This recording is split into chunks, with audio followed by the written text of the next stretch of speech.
स्वामी चैतन्यानंद स्वामी कितना बड़ा फ्रॉड है, इसके संकेत उसके ठिकानों से ही मिलता है, जैसे कि फर्जी नंबर वाली गाड़ियां। आप ये जानकर हैरान हो जाएंगे कि चैतन्यानंद के पास कारों का जितना बड़ा काफिला है, उतना ही बड़ा जखीरा फर्जी नंबर प्लेट्स का भी है।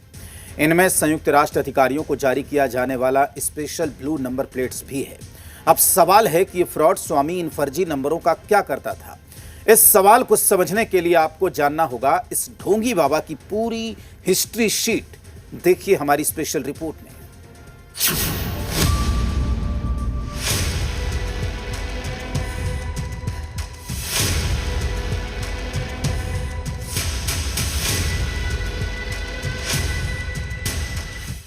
चैतन्यानंद की पूरी गंदी साजिश अभी कागजी रूप में है, यानी शिकायत रूप में। दिल्ली पुलिस अभी इतना ही खुलासा कर पाई है, लेकिन शिकायत के तौर पर खुलासा ही बाबा के पूरे डर्टी गेम का पर्दाफाश कर जाता है। सूत्रों के हवाले से मिले इन चैट्स के कुछ नमूने हम आपको बताते हैं। बाबा का डर्टी चैट नंबर 1, मेरे कमरे में आ जाओ।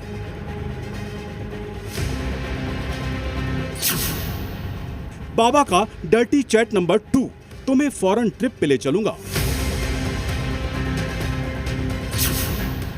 बाबा का डर्टी चैट नंबर 3, अगर मेरी बात नहीं मानी तो तुम्हें फेल कर दूंगा।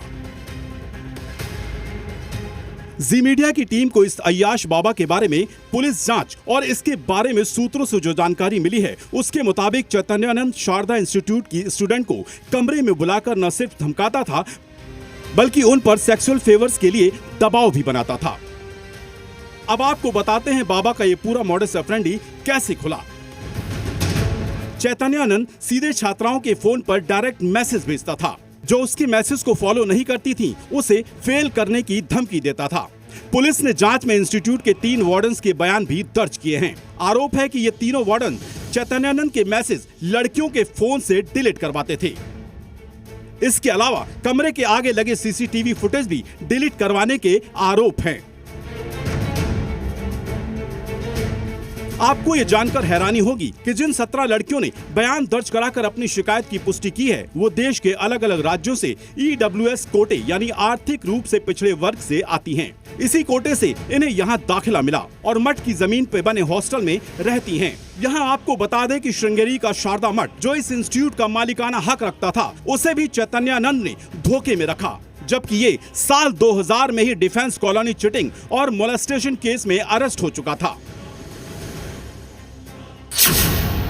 2009 डिफेंस कॉलोनी केस, धोखाधड़ी छेड़खानी का आरोप। स्वामी चैतन्यानंद सरस्वती का विवादों से पुराना नाता है। दिल्ली के डिफेंस कॉलोनी में साल 2009 में उनके खिलाफ धोखाधड़ी और छेड़छाड़ का मुकदमा दर्ज हुआ था। उस मामले में उनकी गिरफ्तारी नहीं हुई थी। डिफेंस कॉलोनी केस में चैतन्यानंद को जमानत मिल गई, लेकिन ये बाबा यहीं नहीं रुका।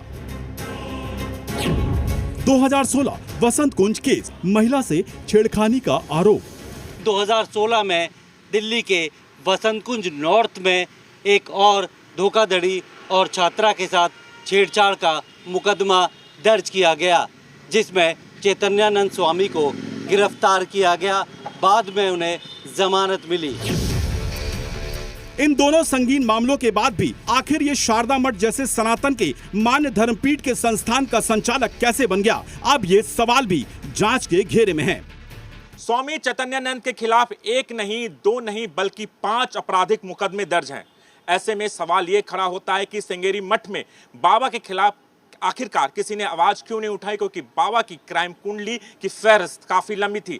क्या मठ के अंदर बाबा का वर्चस्व और दबदबा इतना ज्यादा था कि कोई भी उसके खिलाफ मुंह खोलने को तैयार नहीं था? अब जैसा कि हमने आपको बताया, बाबा का फर्जीवाड़ा कई तरह से सामने आ रहा है। उनमें से एक है ये फर्जी नंबर प्लेट्स। ये सारे नंबर प्लेट्स चैतन्यानंद के ठिकानों पर पड़े छापे में मिला है।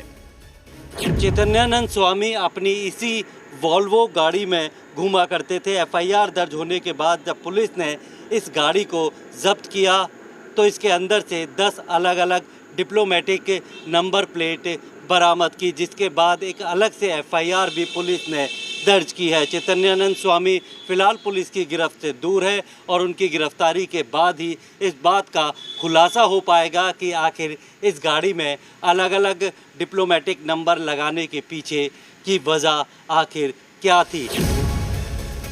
इसके बाद अब जांच ये भी हो रही है कि ये बाबा इन फर्जी नंबर प्लेट्स का इस्तेमाल कैसे, कहां और किन अपराधों के लिए करता था। इन सवालों के साथ दिल्ली पुलिस चैतन्यानंद को दिल्ली, पंजाब, हरियाणा और यूपी में अलग अलग टीमें बनाकर ढूंढ रही है। पाखंडी बाबा पिछले 1.5 महीने से लगातार फरार चल रहा है। दिल्ली पुलिस उसकी तलाश में दिल्ली के अलावा राजस्थान, हरियाणा, उत्तराखंड और राजस्थान में अलग अलग जगह पर छापेमारी कर रही है, लेकिन बाबा का आखिरी लोकेशन उत्तर प्रदेश के आगरा में मिला। लिहाजा अब उत्तर प्रदेश पुलिस भी बाबा पर नजर बनाए हुए है ताकि बाबा की गिरफ्तारी जल्द से जल्द हो सके।